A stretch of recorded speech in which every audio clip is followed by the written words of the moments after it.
we're going to be talking about the book. We've got this extraordinary range of talented, everywhere I look I see amazingly talented, accomplished people, and they're all here because we all love and we all admire you.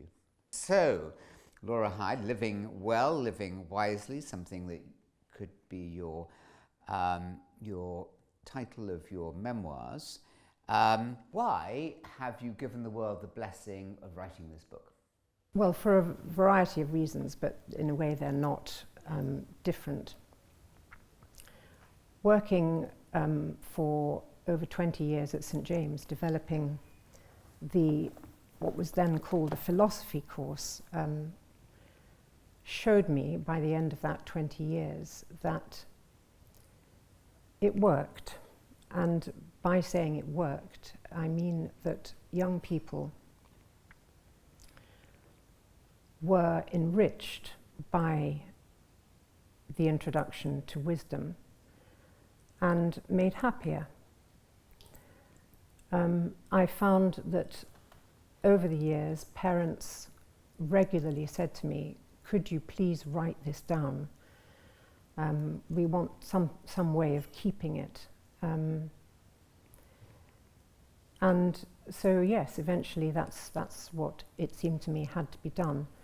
When I stepped away from educational leadership after being Director of Education, it just seemed obvious that all of that had to be written. And if I may, if this doesn't infringe upon another question, we all know that the condition of young people is, well, in a way they are being starved of real nourishment. They need hope, they need a sense of purpose, and they need meaning, a sense of meaning in their lives. And they need nourishment. Education isn't just a matter of providing knowledge and information and attaining. It's a matter of learning also how to live. And it seems an extraordinary thing that we all go through our education and nobody actually teaches us how best to live. Nobody says, these are the sort of challenges you're likely to meet and we can help you prepare to meet them. So it seemed to me that I had to find a way to formulate all of this. Most importantly, a way that was not going to be didactic. Engaged their intelligence, engaged their inquiry, but also fed them with nourishment. And that nourishment seemed to me to be from the great sources of wisdom that for generations mankind has depended upon. But for some reason, it seems to be increasingly unavailable.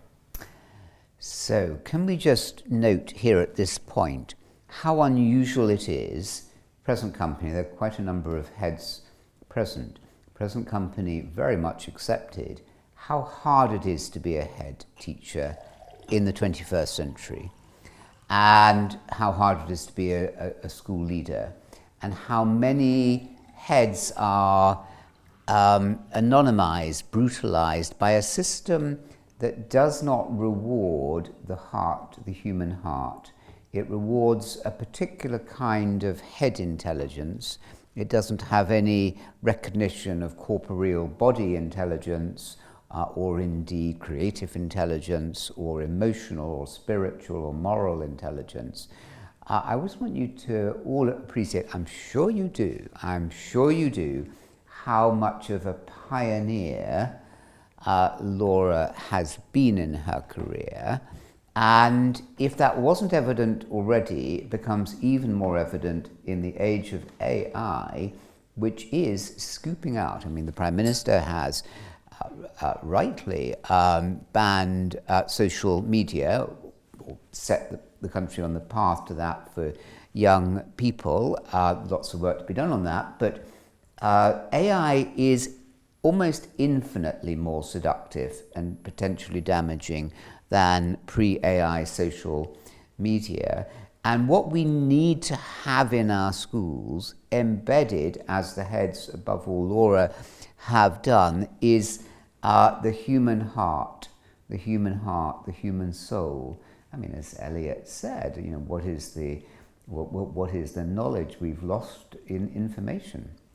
What's the understanding we've lost in knowledge? Indeed, where is the wisdom? And so, Laura, you've done all that. You've been a head teacher who, rather than being shaped by the system, you have shaped the system.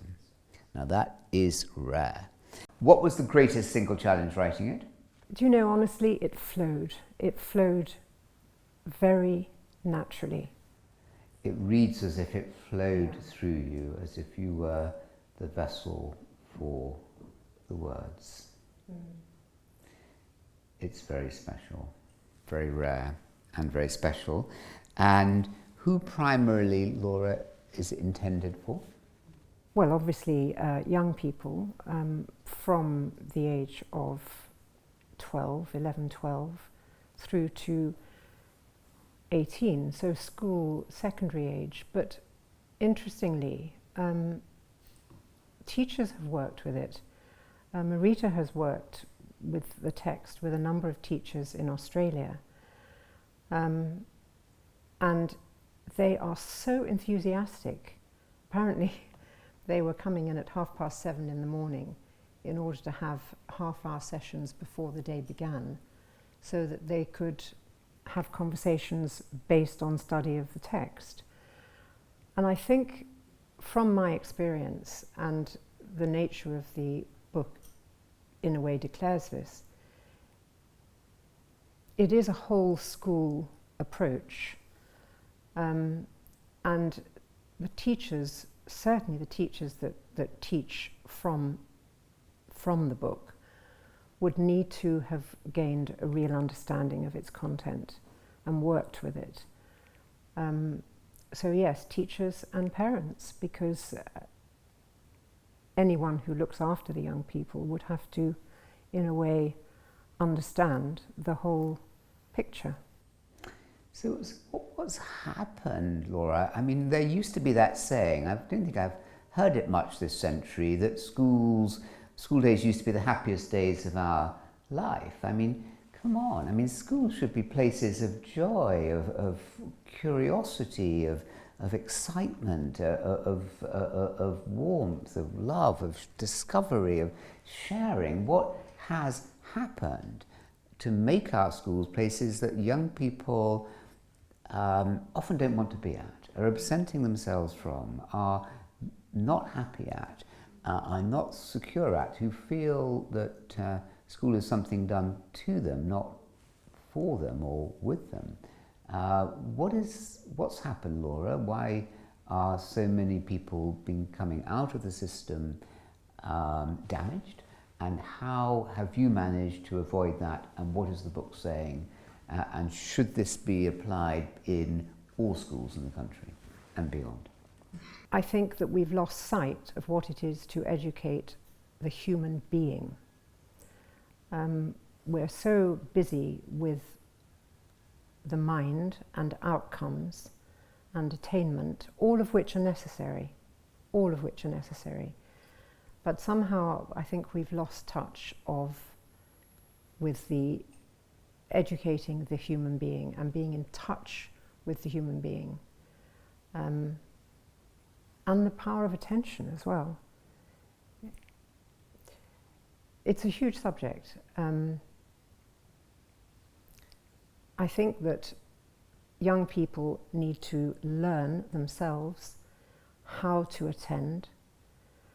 I think teachers need to learn how to really attend to their students in a way that is nourishing and in a way that uplifts them And I think people need to be prepared to teach. I think that we've entered a period where, in a way, we leave pupils more with questions than giving them food with which to question. Can you distinguish that? I think we've been very keen to encourage what's understood as the pupil voice. I think that we've hailed the importance of opinion. But what we haven't done is offer young people in stages the wherewithal to be fed with knowledge and understanding and wisdom, so that they can really learn what it is to find their way through life. But I think the key issue is wisdom. So if, as the papal, you were there before the Pope, Laura, in his encyclical saying the most important question for our age is, what is the human residual? In the age of AI being able to do almost everything much better, much quicker than human beings, and if it can't today, it will at some point in the near future. What is the human residual? You've been placing that quintessential humanity at the heart of your education. Why is stillness? I mean, there'll be some who meditate in the audience and some who don't. Why is stillness important in that attention as you describe it? Well, for a huge number of reasons, but stillness, first of all, teaches, and this is an enormous freedom,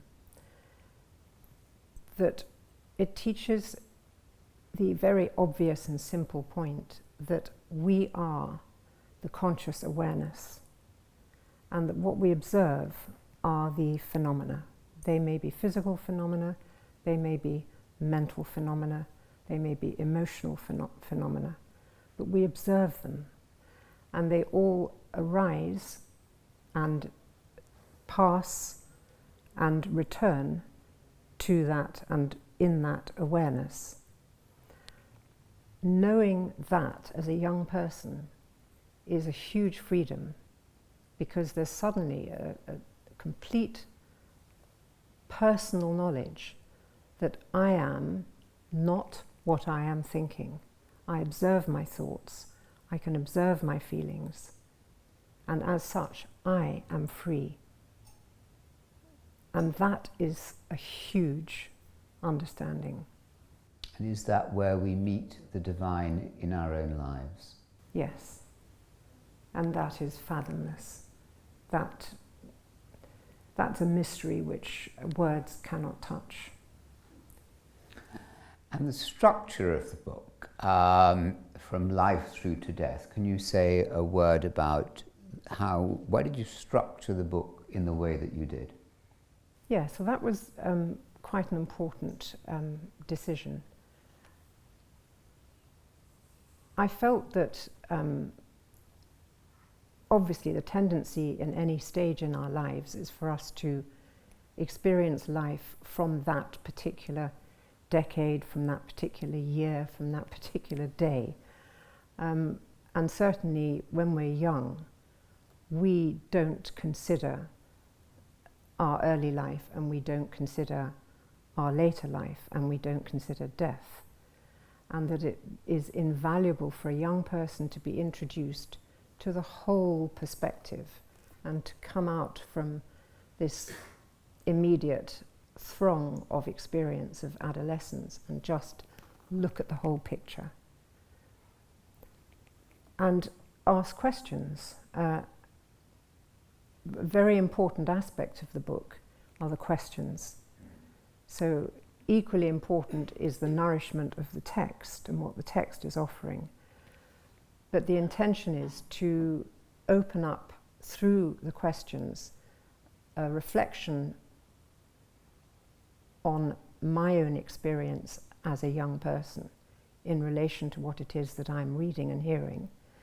How is this meaningful to me? And how does it become more meaningful in my experience, which is why practice is also very important. There is nobody who on their deathbeds doesn't wish that they had spent more time being reflective about what really matters to them and really important. Say more about death, and is that not nervy for young people, difficult for young people, and what kind of help do teachers need to reading your book to introduce this methodology? Well, interestingly, the beginning of the book and the end of the book are anchored in exactly the same point. Tell us about it. Which is that the earliest memory, and here I speak from personal experience, but the earliest memory I have is of this huge realm of consciousness. It's difficult to put in words, which was infinite and eternal. And the sense of, there was a shadow sense of separation, which was my apparent existence. This is tricky to explain. But the infinite nature of that consciousness is exactly the same as the infinite nature of being that I witnessed, for example, when my mother was dying. That infinite being, which doesn't change in any of the apparent conditions that come to pass on the surface, remains so. And running through the book is dipping into this point of the unchanging nature of awareness, which is being. And its simplicity is so complete that, unfortunately, when you speak about it, it sounds very ethereal, and it isn't. It is so simple and so immediately so. But it's that immediacy that one would wish young people to be introduced to in the simplest of ways. And it's not prescriptive, and it's not religious. It just is. Is it not religious? No, because it is beyond religion in a way, and that's not to minimize the importance of religion at all, but that eternality is beyond all the forms that human beings can create. Do you believe in the existence of that eternal presence, or do you know the existence of that eternal presence? I'm so cautious of using the word no, but it is experienced, yes. Carl Jung was asked that question on a program from an interviewer called John Freeman 60 and more years ago. Does he believe or does he know?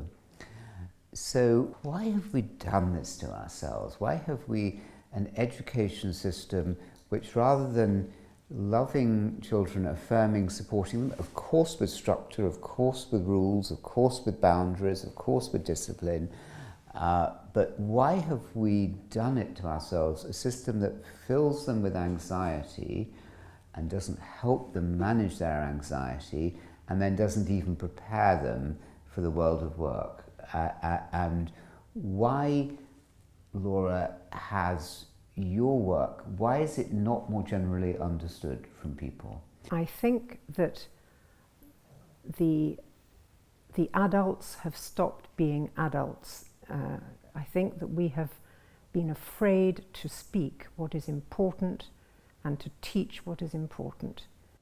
I love that. We need wisdom and we need good human beings. Who are the good human beings, Laura, who set you on your path? Well, it would be so nice to be able to say one's teachers, but there was only one teacher. Well, I would say, first of all, my parents, obviously. My parents, because what they taught me were just three things, really. One was that truth was important, first and foremost. Secondly, love was all important. And thirdly, it was necessary to be kind. But it is interesting. I look at my teachers and I cannot find one, except when I was a terrible adolescent. I can't believe that, Laura. Nonsense. It's hard to believe. You didn't go through fields plucking corn off the top, or Worse. Probably. worse? Tell us. No, but I was awful for my parents, and I was a disinterested pupil. And I was disinterested because no one ever said anything that was really important or explained why things were important. But to go back to your question, yes, there was only one teacher, funnily enough, who, when I was going through a lot of difficulty, took me out for a cup of coffee and actually had a conversation with me. That was one of the most important times in my education. She didn't really teach me anything, but she listened. Did you ever get the chance to tell her? No. No, good question, I didn't. No. We often don't, do we? And the importance of developing trust in the classroom, and how do you do that between a teacher and pupils, so that the young people can feel that they can express truly their own feelings, what is true, to use that word again. Yeah. I think, first and foremost, a teacher would naturally, if they were a real teacher, love all of their pupils. So when you look at a pupil, you know that he or she is beautiful. It's not something that you need to think about. You see the essence of that person, which is beautiful. And a person knows when they're loved. They can see it in the eyes of the person looking at them. They know by the way they're listened to. And unless there's love, there's no trust. And a pupil needs to know that that love is fundamentally unconditional. So no matter what trouble they get into, if they're willing to move through that difficulty, you will be with them all the way. And this is very important, particularly, and I don't wish to divert, but a main section of the book is on the great human virtues. And one of the difficulties in teaching these great human virtues is not to do the obvious thing that we do as human beings, which is to say, well, I'm either very good, I am good, or I'm very bad. That strangulation of the good and bad needs to be liberated, which is partly helped by actually this recognition of the eternal awareness. But wrongdoing is part of human life, and it is forgiven, and good actions benefit, but there will be mistakes, there will be bad action, and that obviously gets addressed in whatever way. Action that either harms you yourself or harms another. I can't believe I'm asking you this question, Laura. What is love, and why is it so difficult for teachers to transact love in the classroom, or indeed for heads or leaders in schools to transact love in their common rooms? Why are many schools not battlegrounds? That's unfair, but certainly not places of overwhelmingly of love. Well, I think that there are if you take it from the point of view that love is the reality to begin with, then the question is, what covers it? And I think what covers it most commonly is criticism and judgment. And that judgment or criticism is either spoken or thought. And a leader needs to create an atmosphere, and it's not easy, because you're always working to raise standards, and that's hard. You're raising standards in all respect, and that means cracking the whip, and so on and so on.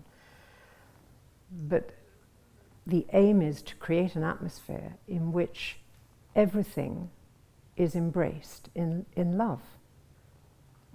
And that is practical. So there isn't criticism. You have a general rule where you don't talk badly about each other out of their presence. I remember one member of staff saying, you know, the remarkable thing about walking into the staff room in this school is that you don't have to fear that when you walk out, someone is saying something horrible about you behind your back. And that, to me, said an awful lot. So, yes, it's creating an atmosphere in which criticism and judgment are let go. They're just not practiced. Yeah, that sense of when we leave a room and we can almost know what the conversations can be as so destructive of trust. You're so right. Time for just 2 or 3 questions? Yes. Ladies and gentlemen, the floor is yours. Vivian. Can I say good evening on behalf of everybody? Laura, for those of you I haven't said hello to, I have the great privilege of being a fellow head with Laura, and I've known her for many years. First, thank you. It is wonderful to be here, and it's already been referenced. But all the things you just said, Laura, and what we've had today, I can't help thinking there's a great serendipity in the Prime Minister's announcement at 8 o'clock this morning on what you have achieved with this wonderful launch today. It's partly about pace, and the pace at which young people grow up. Of course, it's about trust, about love, and about the wonderful profession that they've shared, and about just enjoying the job of being a teacher, but allowing young people to grow up at a pace that allows them to trust that growing up is worth doing.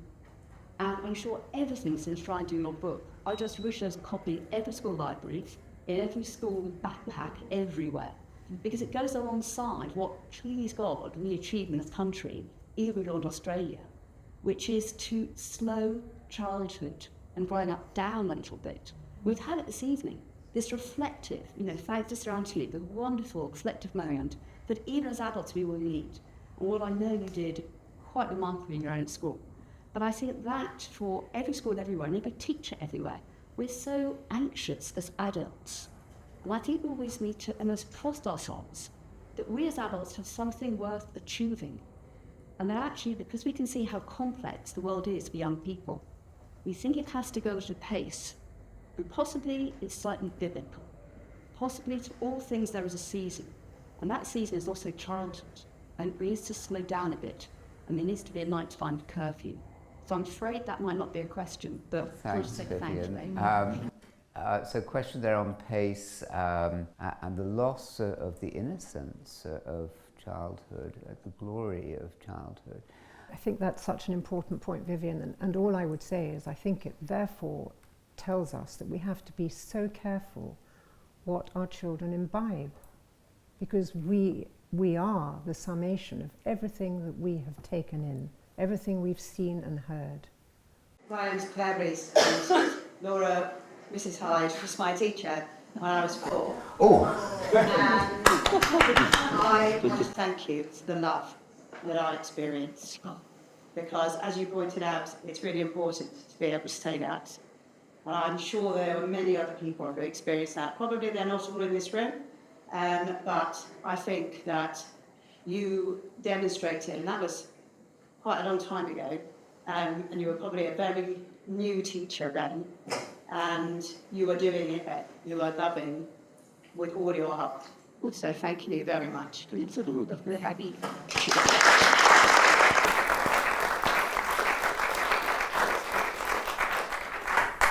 It's so strange, but I must have been about 20 or something at the time, and I have a picture of each of the 4-year-olds in my class as if they're here now.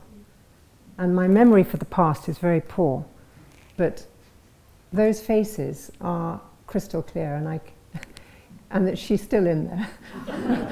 But thank you, Claire. Yes, the love is there. Thank you, Barbara Elliott, former London head and colleague of Laura's as well.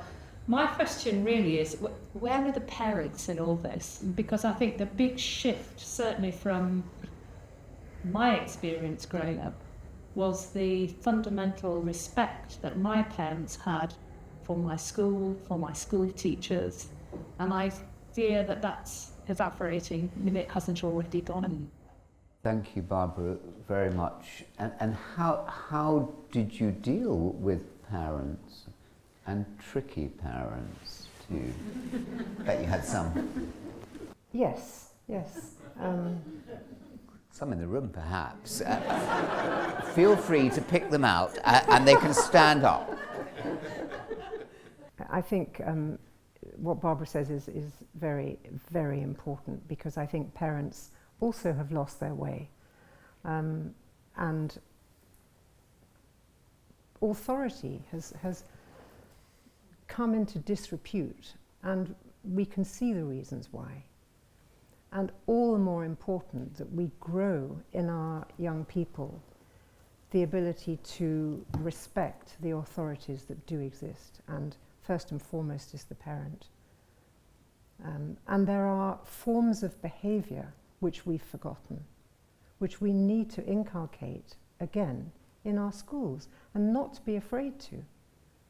But the parents that I've dealt with over the years knew exactly what the school was about, knew what the values were, came to it because they loved those values, and were, in the main, supportive. But you do have to be prepared to be the authority and not to be a friend. And it's very, very difficult today in headship, because the whole system is geared against that. So everything is by consultation. You know, gone are the days when we as heads could say, well, this is what's going to happen in the school. And how do you deal with that? It has to go out for consultation. And, you know, we know what consultation means in practice. Very often, not very much. But what I have learned is that communication is absolutely key with parents. So communicate. Keep telling them everything you're doing and why you're doing it, and bring them on side and do it together. And I think the heads in this room would agree that that does work. But it's very hard today for parents to be parents, and for teachers to be teachers, and to wield the authority that's necessary. I mean, if you take the example of Catherine Birbal-Singh, you know, Let's take the example of Catherine Birbal-Singh. What a superb example. She as a head decides what's necessary, the standard she wants to achieve, and she does it. And people love what she does. And all she's really done is establish discipline in the school. Can I just say that, yet to read the book, so I don't know what's in it, but having served under you and understanding your amazing leadership, where does the leadership fit in the book? The leadership is about the person on the ground. Surely it's about the teacher. It's also about the parents. It's about anybody that has an influence over these young people. So where does leadership fit into your book? Thank you. Des is a leader of an extraordinary kind. In one of his very, very many great services to society, he led the cadet force at St. James for many, many years. And the boys that were under his leadership learnt more with him, in many cases, than they did from any aspect of their lives. And a key point is example, obviously. But to be fair to your question, where is it in the book? Well, I don't deal with it as a specific subject. All the way through the book, there is an emphasis on taking responsibility for yourself and the impact that your actions have, both on yourself and in the circles of humanity around you. So that is a really important aspect to introduce young people to, that they're not an island. Everything they do has an impact upon themselves, yes, but on their families, on their community, on their nation, and the nation has an impact on the world itself. And all of those are always in relationship, always one. But leadership is so important, and obviously looking at a much larger picture, if young people grow up with the wisdom that is so easily possible, they would become great leaders. Naturally. And what more does the world need at the moment than one good leader? What would you like to leave us with about the book? What's in your heart at the moment most about the book that you'd like to convey that we haven't perhaps covered already? I think that it takes courage in this day and age to work attentively and reflectively and carefully with young people in classrooms, and that I would wish that people would get the vision of the book and through that enthusiasm know that it is possible, because I think it's very difficult today for teachers to think that they can have attentive, reflective study and conversation with young people in a classroom in an atmosphere, to go back to one of your questions, which is full of trust, i.e. you can speak your experience and share it with each other, and you will not be criticised in the classroom or outside of the classroom. That is such a huge thing, and it is not easily attainable. That's very moving indeed. So let us just finish then with that thought in Laura's words about our power to change the world and to send these ripples out. Laura, your life's wisdom is distilled in that book. That book is a book that is potent with power to change the world, and you are now the vessels, the disciples who have that message, and you, and by talking about the book, obviously you know and love Laura, we all do, but by giving copies of the book to others, this is needed. This is deeply, deeply needed. The children in our schools are hurting, and there's lots of great things going on, but there's lots that is not great that's going on. And you have the answer. You lived life. It's a wise book because it's based on the truth of your life. And thank you for your conversation tonight, and thank you for your book, and thank you for your life and everything that you've given to us. We revere you. Thank you.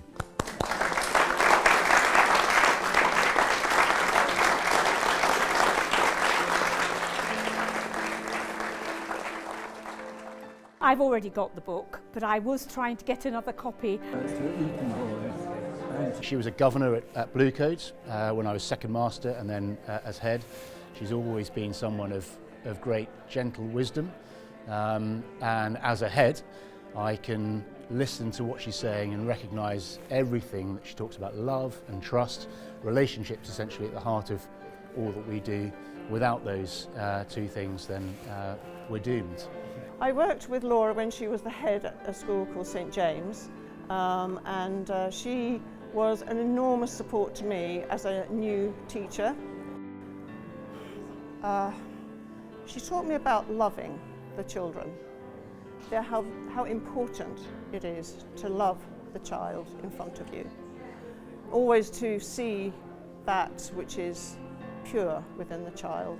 I think the ability to be still, be present, removing distraction is really important. This book will be really helpful, I think, to teachers to structure how they address some of these huge questions that young people need to be able to express and discuss. Lots of practical tips for me to put into practice when I get back to the school.